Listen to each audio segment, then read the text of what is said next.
नमस्कार, मी रुशाली यादव सारंग. टॉप 9 घडामोडींचा आढावा घेणार आहोत. मात्र त्याआधी एक महत्त्वाची बातमी. विधानसभेच्या निवडणुका नोव्हेंबर महिन्यामध्ये लागू शकतात. मुख्यमंत्री एकनाथ शिंदेंकडून तसे संकेतच देण्यात आलेत. नोव्हेंबरमध्ये पार्सल पाठवा, ते तुमच्या हातामध्ये. विरोधकांवर टीका करताना शिंदेंचं हे वक्तव्य आहे. पुण्यामधल्या लाडकी बहीण योजना शुभारंभ कार्यक्रमात त्यांनी हे वक्तव्य केलंय. तर निवडणूक आयोगालाही खोके दिलेत का? राऊतांनी शिंदेंवर या शब्दात टीका केली आहे.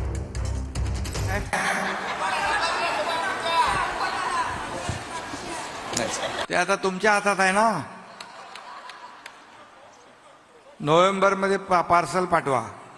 मुख्यमंत्री कोण संकेत देणार? हे निवडणूक आयोगाने सांगायला पाहिजे. ते निवडणूक आयोगाला खोके दिले काय? निवडणूक आयोगाला खोके दिले का? खरं म्हणजे वन नेशन वन इलेक्शन हा नारा आहे मोदींचा.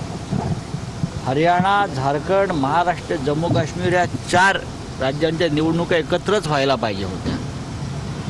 त्यांनी घेतल्या नाहीत. महाराष्ट्र, झारखंड त्यांनी दूर ठेवलं, कारण त्यांना झारखंडमध्ये गडबड करायची. निवडणुकीपूर्वी सोरेन यांना हटवायचे प्रयत्न सुरू आहेत.